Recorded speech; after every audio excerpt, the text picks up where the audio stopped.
इन अंधविश्वासों के पीछे भागती है दुनिया। दोस्तों, हमारे समाज में कुछ रिवाज ऐसे हैं जिन्हें अंधविश्वास की नजर से देखा जाता है, लेकिन क्या आप जानते हैं कि सदियों से चले आ रहे इन अंधविश्वासों में कितनी सच्चाई है और आखिर इनके पीछे विज्ञान काम करता भी है या नहीं। सबसे पहले हम एक ऐसे अंधविश्वास के बारे में बात करेंगे जिसको आपने अक्सर अपने घरों में देखा होगा। लोगों में रात में नाखून ना काटने को लेकर अंधविश्वास है कि रात में ऐसा करने से किस्मत पर बुरा प्रभाव पड़ता है, जबकि पुराने समय में बिजली नहीं होने के कारण रात में नाखून नहीं काटे जाते थे। उस वक्त नाखून काटने के लिए भी औजारों का इस्तेमाल किया जाता था। इससे अंधेरे में उंगलियों के कटने के डर भी होता था।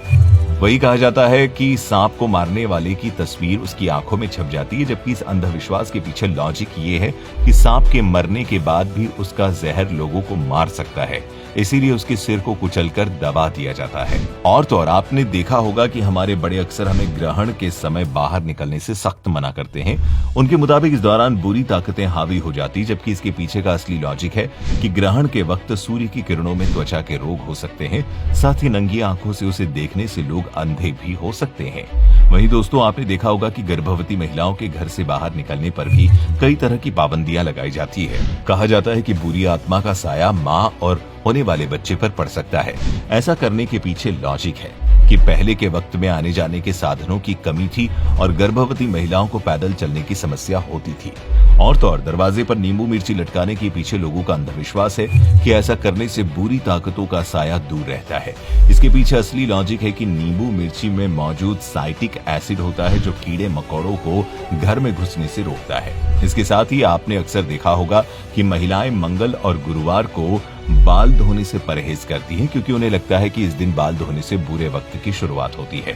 लेकिन आपको बता दें कि पुराने वक्त में लोग अपने घरों में पानी स्टोर करके रखते थे। बाल धोने में पानी ज्यादा खर्च होता था, तो इन 2 दिन पानी बचाने के लिए बाल नहीं धोए जाते थे।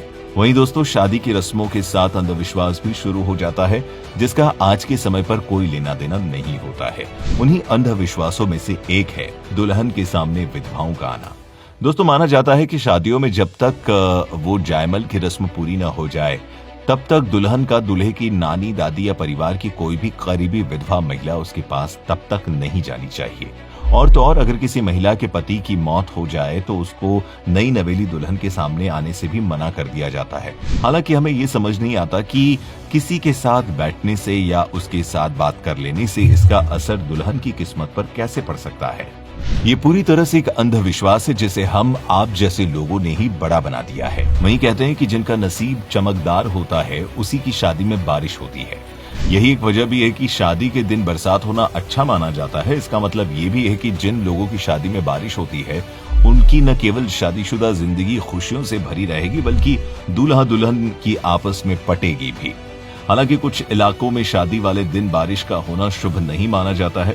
ऐसा कहा जाता है कि जो लड़की कढ़ाई में खाना खाती है उसकी शादी में बारिश होती ही है। यही एक वजह है कि अपनी शादी के कुछ दिन पहले बड़ी लड़कियां ऐसा बिल्कुल भी नहीं करती हैं, क्योंकि उन्हें सारी तैयारियां बेकार होने का डर उनके मन में बना रहता है।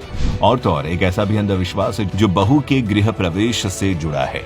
ये अंधविश्वास भी सालों से चला आ रहा है। कहते हैं कि उस बहू को परिवार के लिए बदकिस्मत माना जाता है जो गृह प्रवेश के मौके पर दाएं के बजाय बायां पैर रखती है। वहीं अक्सर आपने शादियों में सुना होगा कि दुल्हन की मेहंदी जितनी गहरी होगी उसका पति उसे उतना ही प्यार करेगा। हालांकि बहुत से लोगों को ऐसा लगता है कि मेहंदी डार्क हो या लाइट या फिर मीडियम, पति का प्यार हमेशा ही 100% रहना चाहिए। मेहंदी के रंग से पति पत्नी के रिश्ते की गहराई को नहीं आंका जा सकता है।